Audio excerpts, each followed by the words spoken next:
वाजवण्याचा फायदा तुमचा आहे. तुमच्यासाठीच सांगते की विज्ञान सांगतं, सायन्स सांगतं. काय सांगतं? दोन्ही हात आहेत आपले दोन्ही, ते एकमेकांवरती आदळले गेले तर शरीरातलं ब्लड सर्क्युलेशन, रक्तभिसरण चांगल्या प्रकारे होतं आणि मनुष्य निरोगी राहतो आणि त्याचं आयुष्य वाढत जातं. व्यायामामध्ये, योगासनामध्ये टाळ्या वाजवायला सांगत असतील ना, बरोबर आहे का नाही? त्यावेळेस टाळ्यांच्या गजरात दाद द्या. पहिलं कारण हे स्वतःसाठी आणि दुसरं कारण म्हणजे हाताने टाळी आणि मुखाने विठ्ठल विठ्ठल हे नामचिंतन करायचं. कारण की विठ्ठल का म्हणायचं तर तुम्ही मला आता म्हणसाल की ही बाई आम्हाला विज्ञानच सांगायला आली, पण स्वतःचा फायदा सांगते. विठ्ठल का म्हणायचं की ठ या शब्दाचा आपण उच्चार करतो त्यास आपली जीभ टाळ जीभला लागते, बरोबर आहे का नाही? त्यास तो ठ या शब्दाचा उच्चार नाभी कमलापासून होतो, म्हणून त्याने पोटाचा व्यायाम होतो आणि मनुष्य निरोगी. मग आता ठरवा, टाळ्या वाजवायच्या की विठ्ठल विठ्ठल म्हणायचं? आता करणार विठ्ठल विठ्ठल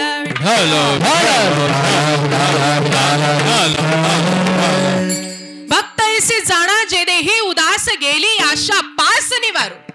तुकोबऱ्यांना त्या साधक मंडळींनी प्रश्न विचारावा.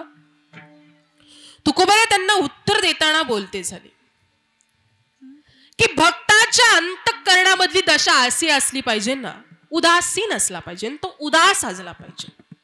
आता थोडंसं जड जाईल पण हे अर्थ तुम्हाला पटवून देता आले पाहिजे. मग त्याच्या पुढे मी तुम्हाला सांगते उदासच का म्हटलेलं आहे. तर व्याकरणामध्ये सांगितलेलं आहे उदास या शब्दाचा अर्थ असा आहे उद अधिक आस. उद म्हणजे उडून गेलेला, निघून गेलेला. आस म्हणजे इच्छा, आशा, आकांक्षा. मग ज्याच्या ठाई कसल्याही आशा नाहीये, देहाबद्दल जी आशा उडून गेलेली आहे, अनासक्त आहे, त्याला भक्त म्हणायचं असतं. कळलं इथपर्यंत? अरे की आपली मराठी भाषा अशी आहे ना, इंग्रजी भाषेपेक्षा मराठी फार अवघड आहे बरं का. इंग्रजी आपण सहज बोलू शकतो पण इंग्रजीपेक्षा मराठी फार अवघड आहे. ती कशी आहे मी तुम्हाला सांगते की KING त्याचा काय होतो अर्थ? किंग. किंग म्हणजे राजा. मग आता तुम्ही कोणत्याही देशामध्ये जा, KING किंग मीन्स राजाच असणार आहे. पण आपल्या मराठीमध्ये तसं नाहीये बरं का. आपल्या मराठीमध्ये राजा या शब्दाला किंवा एका शब्दाला 20 21 शब्द पर्यायी आहेत. नृप म्हणजे राजा, नृपती म्हणजे राजा, पार्थू म्हणजे राजा, भूप म्हणजे राजा, भूपती म्हणजे राजा, भुगृत म्हणजे राजा, महिपती म्हणजे राजा, अधिपती म्हणजे राजा, राजन म्हणजे. एका शब्दाला एवढे पर्यायी शब्द आहेत. मग हा भक्त देहाबद्दल उदास आहे, निराश आहे, नाराज आहे. या देहाबद्दल त्याला कसलीही आशा नाहीये असं तुकोबरांनी सांगितलेलं आहे की तो भक्त म्हणायचा असतो. कारण की आजकाल लोकांचा जीव कुठे अडकलाय बरं? देहात. नुसतं देहात नाही बरं का, या वस्तूंमध्ये पण अडकलेलं आहे. एखादी माऊली जर घर झाडत असेल ना, ऐका बरं का, तुमच्यासाठी सांगते. एखादी माऊली जर घर झाडत असेल आणि तिला बारीक पिन दिसावी हो खाली पडलेली, काय करावं त्या आईने? झाडता झाडता झाडू खाली टाकावा, ती पिन घ्यावी, आपल्या मंगळसूत्राला लावी किंवा बांगड्यांना लावी, बाई उपयोगी पडन पुढं कुठेतरी. देहाबद्दल उदास आहे तो भक्त, पण आपला जीव कुठे अडकतोय? एका पिन मध्ये.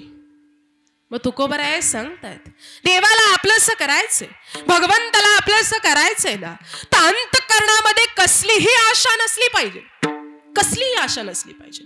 मग आशा पास हे रामायणामध्ये तुलसीदास महाराजांनी सांगितलेले आहेत. अहंपाश, दारापाश, पुत्रपाश, गृहपाश, स्वजनपाश, द्रव्यपाश, आशापाश. हे पाश तुलसीदास महाराजांनी सांगितले. या पाशांचा अर्थ काय हो? अहंपाश म्हणजे मीपणा नाही, स्वतःबद्दल आसक्ती नाही. गृहपाश म्हणजे पत्नीबद्दल आसक्ती नाही. दारापाश म्हणजे आपल्या घराबद्दल आसक्ती नाही. पुत्रपाश म्हणजे आपल्या मुलाबद्दल आसक्ती नाही. स्वजनपाश म्हणजे नातेवाईकांबद्दल आसक्ती नाही.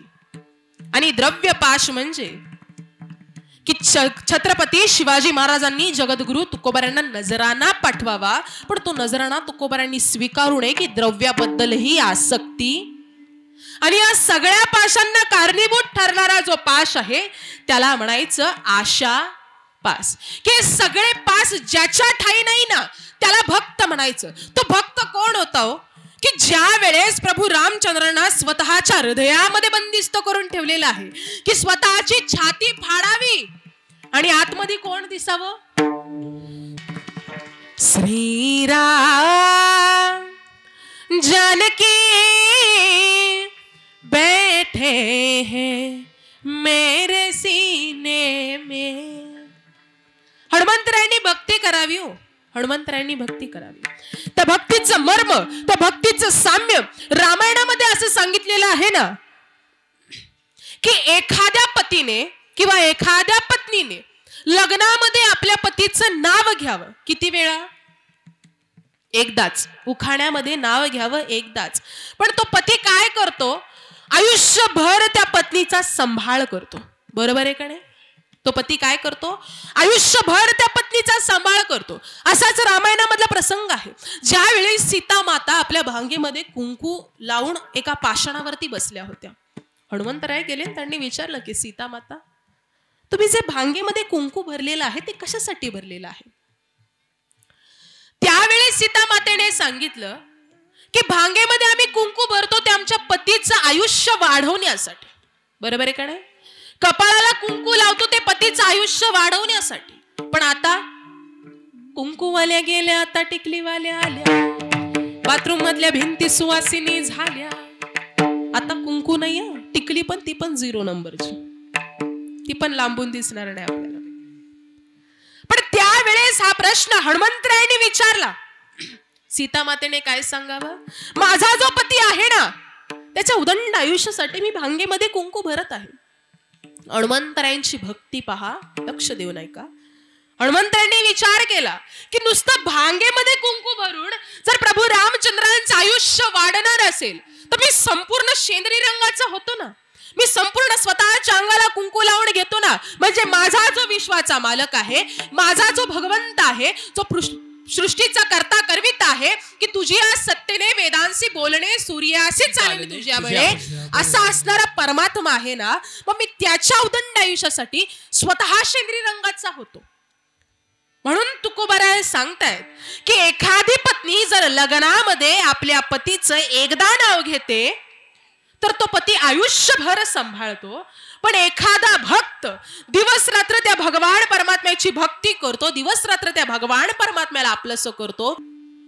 थोडंसं व्यवहारिक जीवनामधलं वर्णन करा की आपण सांगतो एखाद्याला सांगताना, मी महादेवाचा निस्सीम भक्त आहे, बरं, मी हनुमंतरायाचा निस्सीम भक्त आहे, मी पांडुरंगाचा निस्सीम भक्त आहे. पण त्या भक्ताच्या घरामध्ये जाऊन आपण पहा, भक्ताच्या घरामध्ये आपण जाऊन पहा, आरती करत असताना सुख करता दुःख हरता वरता विघ्नाची, चहा झाला का ग? कालिंग लोटांगण वंदीन चरण डोळ्यानं पाहिन रूप तुझे, पटपटावर मला ऑफिसला जायचे, पटपट पटपट. ही भक्ती आहे का? नाही. ज्यांचा विषय नारायण झालेला आहे, ज्यांचा सर्वस्व तो भगवान परमात्मा झालेला आहे ना, त्याला खरं भक्त म्हणायचं असतं. त्याला खरं भक्त म्हणायचं.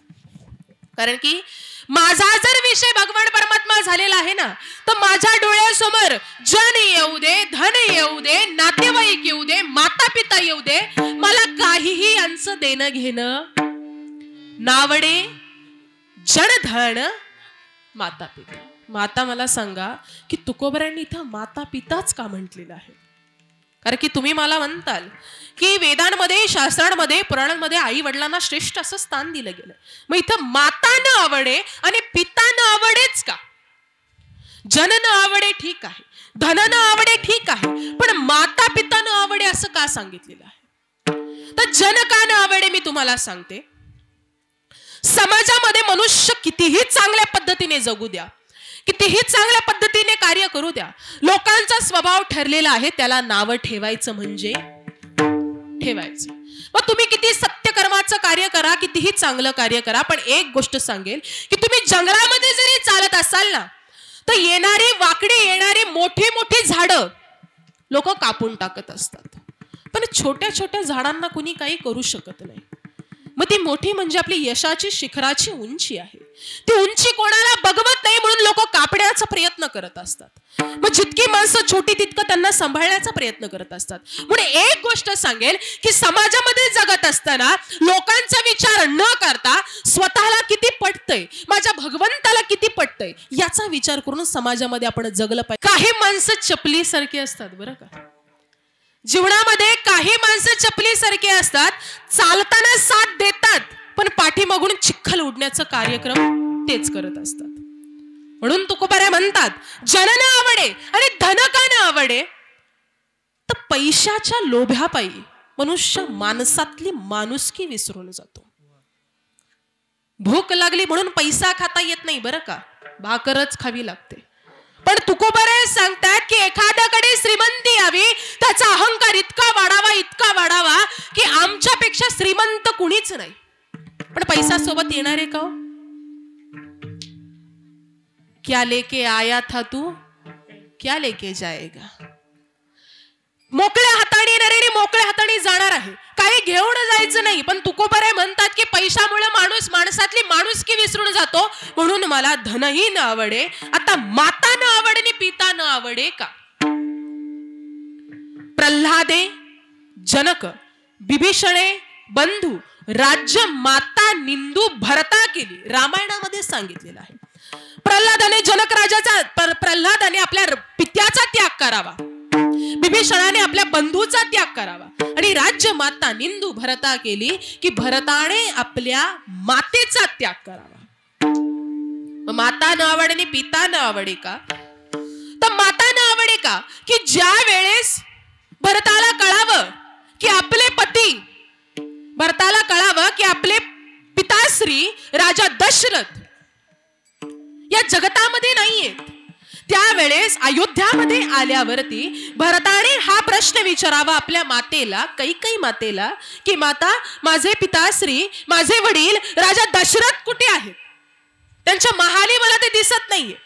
त्यावेळेस कैकेयीने हकीकत सांगावी की ज्या वेळेस प्रभू रामचंद्र वनवासाला निघून गेले आणि वनवासाला निघून गेल्यावरती राम राम करत, पुत्र पुत्र करत राजा दशरथाने प्राण सोडावा आणि त्याच्या पाठीमागची हकीकत कळावी की माझ्या मातेनेच केलेले हे कटकारस्थान आहे, त्याच्यामुळे माझे वडील निघून गेलेले आहेत. म्हणून राजा भरताने काय करावं की आपल्या आईचा म्हणजे कौसल्य मातेचा त्याग करावा.